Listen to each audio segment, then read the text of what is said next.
Ah, mi querida Argentina. Bueno, como Argentina ganó la Copa América, lo quería celebrar con un hecho histórico relacionado con el fútbol. Porque como todos sabemos, el fútbol desborda pasión. A veces demasiada pasión.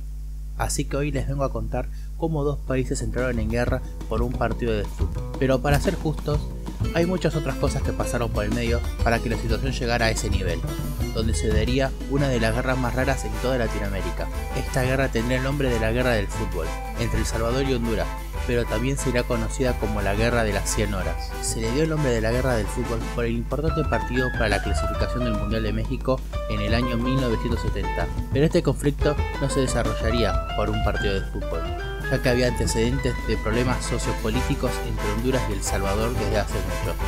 Y este encuentro en México fue la gota que rebalsó el vaso. Pero como te había dicho antes, este conflicto se viene desarrollando desde hace mucho tiempo. Este conflicto empezó como la gran mayoría de los conflictos, y esto se debe por problemas de territorio. El Salvador es el país más pequeño de Centroamérica, pero también la más poblada. Por ese tiempo tenía 162 personas por cada kilómetro cuadrado, y a esto se le suma también la gran inequidad sobre las tierras, ya que solo 14 familias eran dueñas de una gran parte del Salvador, y esto provocaba que una enorme cantidad de campesinos no pudieran conseguir tierras para trabajar en ellas. Mientras tanto, Honduras es un país 5 veces más grande que El Salvador, pero con una población infinitamente menor, teniendo 2,5 millones de personas. Mientras tanto, El Salvador tiene una población de más de 3 millones, a diferencia de su país vecino. Honduras tenía tierra de sobra, pero no tenía personas para trabajar esos campos. Creo que ya sabes por dónde va la cosa. Desde la década del 20, una enorme cantidad de salvadoreños emigrarían ilegalmente hacia Honduras para trabajar en las plantaciones bananeras. El gobierno hondureño permitió esto porque le venía perfecta la mano de obra barata, ya que los salvadoreños trabajaban por un salario mínimo que les favorecía a las empresas bananeras. Mientras tanto, en El Salvador, esas 14 familias de terratenientes fomentaban esa inmigración a Honduras, presionando al gobierno militar para así evitar un reparto de tierras más equitativo y mantener su poder. Para finales de los 60 ya había unos 300.000 salvadoreños trabajando en los campos. Un 20% de los campesinos en Honduras era salvadoreño.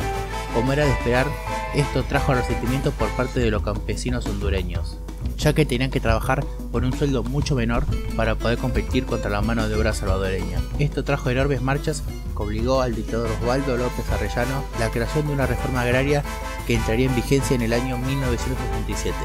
Esta reforma decía que cualquier tierra que perteneciera a los salvadoreños sería distribuida a la gente de Honduras, y también se devolvería a la gente para El Salvador. Pero el presidente de El Salvador se negó a recibir de vuelta a la gente, ya que no quería repartir las tierras equitativamente.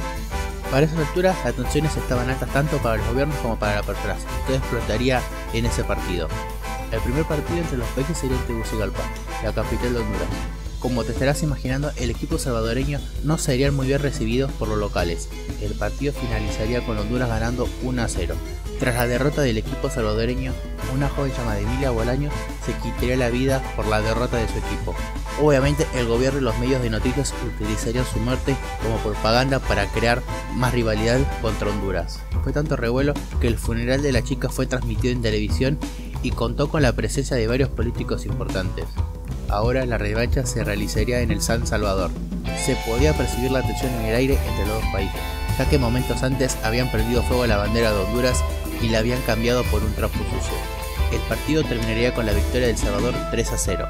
El partido final se haría en el Estadio Azteca en México. Ya las relaciones entre los dos países no podían ser más tensas, pero el 26 de junio de 1969, un día antes del partido, el gobierno de El Salvador acusó ante la OEA, Organización de Estados Americanos, que el gobierno de Honduras estaba realizando un genocidio a su pueblo e inmediatamente cortaría cualquier lazo con Honduras. Los organizadores del partido, en vez de cancelarlo, decidieron seguir adelante sin importar los riesgos. Para evitar cualquier problema, decidieron poner 5.000 policías mexicanos entre los sitios. El partido se desarrolló de forma normal, los equipos estaban empatados 2-2, y como si no pudiera ser más épico, se fue para el alargue. Después de un duro partido, el equipo salvadoreño terminaría ganando. Pase hacia el vacío, Pipo, la barrida, ¡gol! ¡Gol del Salvador! A raíz de eso empezaría una batalla campal afuera del estadio, dejando a muchos heridos. Después de eso, Honduras cortaría cualquier relación política utilizando como excusa a los heridos que hubieron afuera del Estadio Azteca. Y durante las próximas semanas ambos países empezarían a armarse para un posible conflicto. pero el 14 de julio de 1969 El Salvador daría el primer paso para iniciar esta guerra, capturando un pelotón del ejército hondureño y bombardeando un aeropuerto, paralizando una parte de la Fuerza Aérea de Honduras.